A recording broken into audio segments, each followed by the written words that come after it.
Astrology एक बहुत ही interesting और मिरेकुलस विद्या है। अभी जो फिफ्थ हाउस से रिलेटेड चीज़ें हम आपको बता रहे हैं, फिफ्थ हाउस में संतान के बारे में डिस्कशन चल रहा है। तो आज जो टॉपिक है वो कन्या प्राप्ति, यानी संतान में कन्या की प्राप्ति हो तो उससे रिलेटेड जो योग हैं कुंडली में आप देखकर बता सकते हैं। इसके अलावा अगर किसी व्यक्ति को एक से ज़्यादा कन्या का योग है तो वो भी आप कुंडली को देख के बता सकते हैं। और अगर प्रथम संतान व्यक्ति की कन्या हो रही है तो उसके बारे में भी बताया जा सकता है। तो आज जो टॉपिक डिस्कस करेंगे कि कन्या प्राप्ति योग, सेकंड नंबर ज़्यादा कन्याएं हैं, और थर्ड नंबर ये है कि प्रथम संतान अगर पुत्री है या कन्या है तो उसके बारे में आप कुंडली देके बता सकते हैं। तो ये फिफ्थ हाउस से ही रिलेटेड चीज़ें बताएंगे, क्योंकि फिफ्थ हाउस संतान का घर है। तो इसके लिए आप फिफ्थ हाउस देखिए, पंचम हाउस, पंचम में कौन सी राशि ये देखना ज़रूरी है। उस राशि का लॉर्ड यानी पंचम का लॉर्ड स्वामी जो है वो कैसा ग्रह है, योग कारक है, मारक है, कहाँ बैठा, केंद्र में है, त्रिकोण में है, या 3, 6, 8, 12 में है, कहाँ पर है, किसके साथ युति या दृष्टि संबंध है उसका, उसकी डिग्री कैसी है, उस पर किस ग्रहों का प्रभाव है, यानी शुभ ग्रहों की दृष्टि है या पाप ग्रहों की दृष्टि है। और इसके अलावा ये जो संतान का कारक ग्रह है बृहस्पति, इसको भी देखना ज़रूरी है। जुपिटर ये संतान के कारक हैं और पुत्र के कारक हैं, तो इनको भी देखना ज़रूरी है। इसके अलावा चूंकि ये आपको कन्या प्राप्ति और कन्याएं के बारे में देखना है, तो इससे जो फीमेल रिलेटेड जो ग्रह हैं, यानी फीमेल ग्रह या स्त्री ग्रह जिनको कहा जाता है, वो हैं चंद्रमा और शुक्र। इनको भी कुंडली में देखना ज़रूरी है कि उनकी पोजीशन क्या है, चंद्रमा और शुक्र। और इसके अलावा जो नपुंसक ग्रह हैं, 2 नपुंसक ग्रह होते हैं, बुध और शनि, तो इनको भी देखना ज़रूरी है। तो आप फिफ्थ हाउस देखिए, फिफ्थ की राशि देखिए, फिफ्थ का लॉर्ड देखिए, और फिफ्थ का कारक ग्रह जुपिटर बृहस्पति देखिए, और इसके अलावा स्त्री ग्रह चंद्रमा और शुक्र देखें, और नपुंसक ग्रह बुध और शनि को देखना ज़रूरी है। और इसके अलावा ये सारी चीज़ें आप D1 में भी देखेंगे, डिविजनल चार्ट 1 में, और D9 यानी नौमांश कुंडली और सप्तमांश वर्ग कुंडली D7 में भी ये सारी चीज़ें देखना ज़रूरी है। तभी आप बता सकते हैं पूरा डिटेल कन्या की, व्यक्ति की लाइफ में कन्या का योग है या नहीं है, या एक से ज़्यादा कन्या है, राइट। तो इससे रिलेटेड बहुत सारे योग ऋषियों ने बताए हैं, कुछ में कुछ इंपॉर्टेंट चीज़ें हम आपको बताएंगे, कोई इंपॉर्टेंट योग। तो ये जो कन्या प्राप्ति योग है कि उसको कन्या की प्राप्ति होगी व्यक्ति को, तो उससे जो रिलेटेड जो योग हैं हम आपको बताते हैं कि लग्न में ये जो कुंडली है, व्यक्ति की कुंडली है, जन्म कुंडली, इसके लग्न में अगर शनि बैठे हों, राइट, अगर यहाँ शनि बैठ जाएं, या शनि मतलब नपुंसक ग्रह हो गए, और गुरु जो है वो यहाँ एर्थ हाउस में बैठ जाएं, गुरु जो है वो पुत्र के कारक हैं, यहाँ एर्थ में बैठें, लग्न में शनि बैठें, एर्थ में गुरु बैठें, और मंगल जो है वो 12th में बैठ जाएं, मंगल यहाँ 12th में बैठेंगे, और फिफ्थ हाउस में सम राशि हो। सम राशि मतलब जो 12 राशियों में 6 राशियाँ ऐसी हैं जो सम राशि हैं, 2 से कट जाती हैं, 2, 4, 6, 8, 10, 12 यानी इवन नंबर की राशियाँ। तो फिफ्थ में इवन नंबर की राशि कोई बैठी होगी तब उस व्यक्ति को कन्या की प्राप्ति होगी। लग्न में शनि हो, एर्थ में गुरु हो, 12th में मंगल हो, और फिफ्थ में सम राशि हो, तब व्यक्ति को कन्या की प्राप्ति अवश्य होगी। और भी योग हैं। फिफ्थ हाउस है, मान लीजिए कुंडली का पंचम हाउस है। पंचम हाउस अगर आप देखिए D1 में, D9 और D7 तीनों कुंडलियों में देखिए, यानी जन्म कुंडली में, नौमांश कुंडली और सप्तमांश वर्ग कुंडली में देखें, अगर तीनों में सम राशि है, यानी जो इवन नंबर की राशि है, 2, 4, 6, 8, 10, 12, और उस राशि में, सम राशि में अगर शनि या बुध बैठे हों, शनि या बुध यानी नपुंसक ग्रह बैठे हों, और उस पर चंद्रमा शुक्र यानी जो फीमेल ग्रह हैं उनकी दृष्टि हो जाए, या इसका उल्टा कि अगर फिफ्थ हाउस में, कुंडली के फिफ्थ हाउस में आप देखें, D1, D9, D7 में देखिए, फिफ्थ हाउस में अगर सम राशि तो है लेकिन उसमें चंद्रमा शुक्र बैठे हों, जो फीमेल प्लैनेट्स बैठे हों, और नपुंसक ग्रह यानी बुध और शनि की दृष्टि हो जाए, तब भी उस केस में व्यक्ति को कन्या की प्राप्ति अवश्य होगी, राइट। तो इस तरह के योग हैं। मान लीजिए कि फिफ्थ हाउस, कुंडली का जो फिफ्थ हाउस है, इसमें चंद्रमा बैठ गए, इसमें चंद्रमा बैठ जाए और उस पर बुध या शुक्र की युति या दृष्टि हो जाए, यानी बुध या शुक्र भी साथ में बैठ जाएं या इनकी दृष्टि हो जाएगी, तो व्यक्ति को कन्या की प्राप्ति होगी, राइट। कुंडली का पंचम हाउस है, फिफ्थ हाउस है, इसमें चंद्रमा या बुध जो है वो निर्बल, वीक होके बैठ जाएंगे, तब भी व्यक्ति को कन्या की प्राप्ति होगी। ये कुंडली का 5th हाउस है, इसको D1, D9, D7 में देखिए। ये सारी चीज़ें D1, D9, D7 में देखना चाहिए। तो ये कुंडली का जो 5th हाउस है, इसको D1 यानी जन्म कुंडली में, D9 नवमांश और D7 यानी सप्तमांश वर्ण कुंडली में देखें अगर 5th हाउस का संबंध अगर चंद्रमा शुक्र से हो, 5th हाउस का संबंध अगर चंद्रमा या शुक्र से किसी तरह का हो, चंद्रमा शुक्र यानी फीमेल प्लैनेट्स यहीं बैठ जाएं, इनकी दृष्टि हो जाए या राशि परिवर्तन कुछ हो जाए किसी तरह से, इसका जो लॉर्ड है 5th का लॉर्ड वो चंद्रमा शुक्र से राशि परिवर्तन हो जाए, दृष्टि परिवर्तन हो जाए, अगर किसी तरह का संबंध होगा 5th हाउस से, तो व्यक्ति को कन्या की प्राप्ति अवश्य होगी।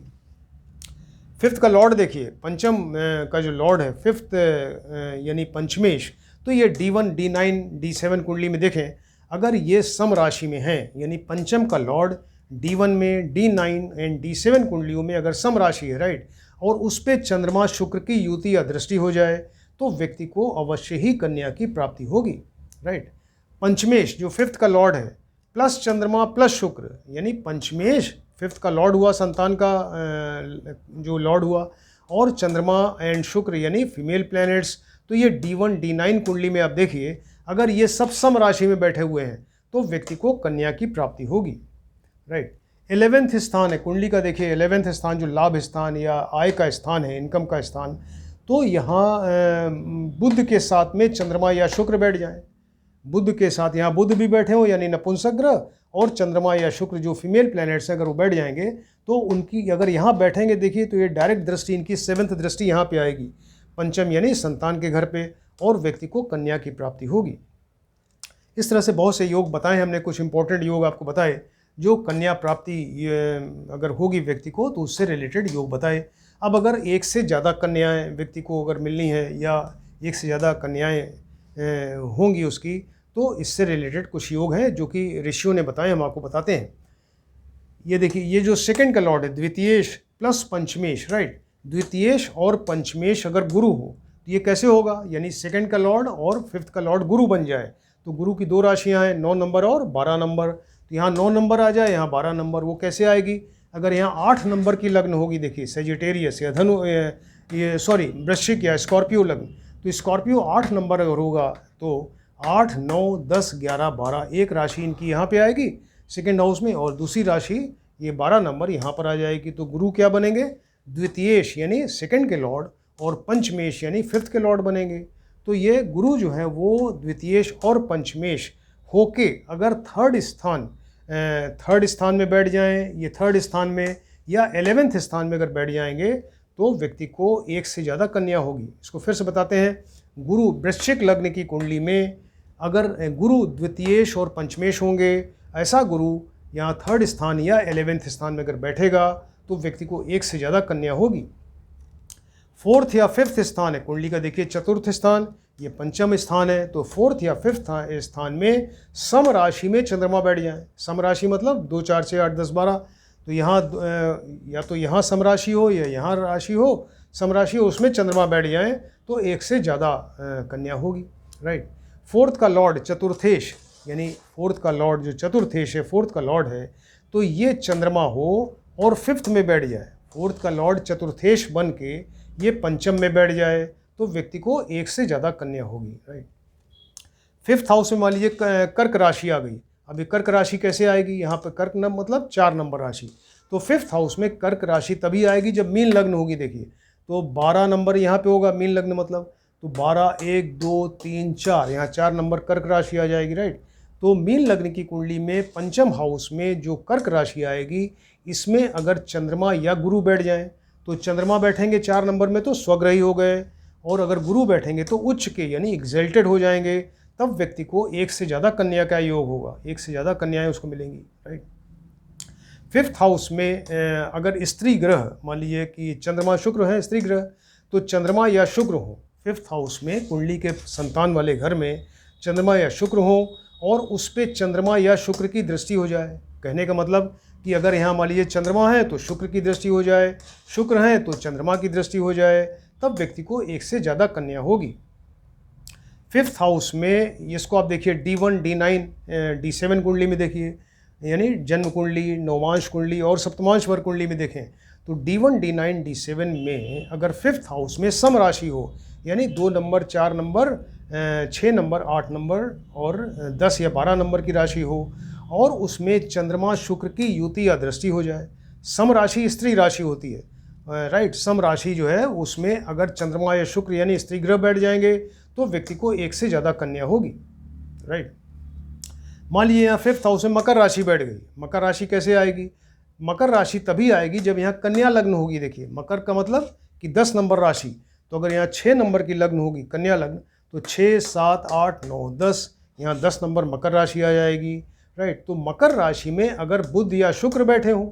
मकर राशि में बुध या शुक्र बैठे हों और उसमें चंद्रमा या शनि की युति या दृष्टि हो जाए, राइट। मकर राशि में 5th हाउस में मकर राशि में अगर यहाँ पर ये बुध या शुक्र बैठे हों और उस पर चंद्रमा या शनि की युति यानी बैठ जाए साथ में या दृष्टि हो जाए तो व्यक्ति को एक से ज़्यादा कन्या का योग होगा। फिर 5th हाउस का संबंध,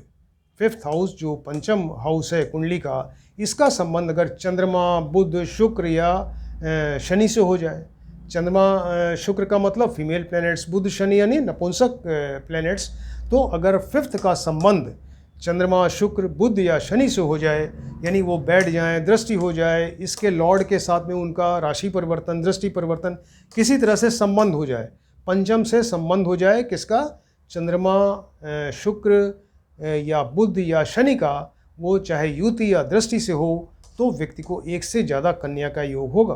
राइट। 5th हाउस, कुंडली का जो 5th हाउस है, इसमें मान लीजिए कि चंद्रमा या शुक्र बैठे हों, चंद्रमा या शुक्र यहाँ बैठ गए और 11th स्थान जो कुंडली का है इसमें पाप ग्रह बैठा हो, तो पाप ग्रह की डायरेक्ट दृष्टि यहाँ पर आएगी। देखिए 7th दृष्टि पंचम पे होगी और व्यक्ति को एक से ज़्यादा कन्या का योग होगा फिर, राइट। कुंडली का जो पंचम का लॉर्ड है यानी पंचमेश, 5th लॉर्ड यानी पंचम का लॉर्ड, 5th लॉर्ड यानी पंचमेश 6ठे हाउस में बैठ जाए। पंचमेश जो है वो 6th स्थान या 6th हाउस में बैठ गया और इसके अलावा बुध जो है 5th में बैठ जाए। पंचम का लॉर्ड 6th में बैठा और बुध जो है वो यहाँ 5th में अगर बैठ जाएगा तो व्यक्ति को एक से ज़्यादा कन्या का योग होगा, राइट। पंचमेश जो 5th का लॉर्ड है या तो 2nd में बैठे और या 8th में बैठ जाए। 5th का लॉर्ड अगर 2nd हाउस में बैठेगा तो एक से ज़्यादा कन्या, 5th का लॉर्ड 8th में बैठेगा, 8th स्थान में, तब भी एक से ज़्यादा कन्या का योग होगा। पंचमेश या नवमेश, 5th का लॉर्ड या नवम का लॉर्ड, भाग्येश या नवमेश, तो 5th का लॉर्ड या नवमेश, 5th का लॉर्ड या नवमेश जो है ये 7th में बैठ जाए, या तो पंचमेश 7th में बैठे या नवमेश यहाँ 7th में बैठ जाए तो एक से ज़्यादा कन्या का योग होगा, राइट। पंचमेश या नवमेश जो है इनमें समराशि हो और उस पर चंद्रमा शुक्र की युति या दृष्टि हो जाए तब भी व्यक्ति को एक से ज़्यादा संतान का कन्या संतान का योग होगा, राइट। सप्तमेश, देखिए 7th का लॉर्ड जो है, 7th का लॉर्ड है ये 11th स्थान में बैठ जाए। 7th का लॉर्ड सप्तमेश ये एकादश स्थान में, लाभ स्थान में अगर बैठेगा तो डायरेक्ट यहाँ इसकी दृष्टि यहाँ 5th पे आएगी और व्यक्ति को एक से ज़्यादा कन्या का योग होगा। फिर D1 कुंडली देखिए, D9 कुंडली देखिए, D7 कुंडली देखिए, राइट। जन्म कुंडली, नवमांश कुंडली, सप्तमांश वर कुंडली में देखें, अगर उसमें सम राशि हो और सम राशि में अगर चंद्रमा, शुक्र या पंचमेश बैठ जाएं तब भी व्यक्ति को एक से ज़्यादा कन्याएं उसको प्राप्त होंगी। इस तरह से बहुत सारे योग बताए हैं हमने, कुछ इंपॉर्टेंट योग आपको बताए हैं। अभी अगर किसी व्यक्ति की प्रथम संतान जो है पुत्री होती है, पहली संतान उसकी अगर कन्या हो रही है तो उससे भी रिलेटेड योग हैं जो कि ऋषियों ने बताए। हम आपको बताते हैं कुछ इंपॉर्टेंट चीज़ें कि लग्न का लॉर्ड लग्नेश, राइट, लग्नेश जो है वो 4th स्थान में बैठ जाए। लग्न का लॉर्ड अगर 4th में बैठेगा 4th स्थान में तो व्यक्ति की पहली संतान जो होगी वो कन्या होगी।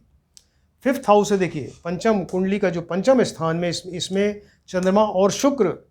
बैठे हों और 11th स्थान में पाप ग्रह बैठ जाए या पाप ग्रह की दृष्टि हो जाए तो वो 11th स्थान में जो पाप ग्रह होगा तो उसका डायरेक्ट इफेक्ट यहाँ पर आएगा पंचम स्थान में, और यहाँ पे बैठे हुए हैं चंद्रमा और शुक्र, तो व्यक्ति को की पहली संतान जो है पुत्री होगी,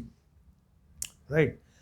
पंचमेश देखिए, फिफ्थ का लॉर्ड जो है, फिफ्थ का लॉर्ड ये D1, D9, D7 में, ये ज़्यादातर योगों में आप देखेंगे कि आप जन्म कुंडली, नौमांश कुंडली और सप्तमांश वर्ग कुंडली देखिए तो D1, D9, D7 में पंचमेश जो है अगर सम राशि में हो, यानी फिफ्थ का लॉर्ड जो है वो सब सम राशियों में बैठे हों, D1, D9, D7 सम राशि मतलब 2, 4, 6, 8, 10, 12 राशि में हो, और उसमें चंद्रमा या शुक्र जो फीमेल प्लैनेट्स हैं उनकी युति यानी वो बैठ जाए या उनकी दृष्टि हो जाए तो व्यक्ति की पहली संतान जो होगी पुत्री होगी, राइट। D1, D9, D7 कुंडली देखिए, इसमें पंचमेश जो है अगर स्वयं चंद्र या शुक्र हो जाए, फीमेल प्लैनेट हो जाए, तब भी व्यक्ति की पहली संतान पुत्री होगी। इस तरह से बहुत सारे योग आपको बताए जो फीमेल चाइल्ड से रिलेटेड हैं या कन्या से रिलेटेड हैं। तो व्यक्ति की कुंडली आप देख कर बता सकते हैं। आपको नहीं मालूम व्यक्ति के बारे में, लेकिन आपको कुंडली दी जाए तो आप देख के बता सकते हैं कि उसकी कुंडली में, उसके बर्थ चार्ट में कन्या की प्राप्ति है कि नहीं है। कन्या की प्राप्ति है तो उससे रिलेटेड योग बताए, अगर एक से ज़्यादा कन्याएं हैं तो उसके रिलेटेड योग बताए, और अगर पहली संतान पुत्री या कन्या हो रही है उससे भी रिलेटेड आपको योग बताए। तो ये सब कितनी इंटरेस्टिंग चीज़ें हैं, इसको आप देखिए और स्टडी करिए। Thank you.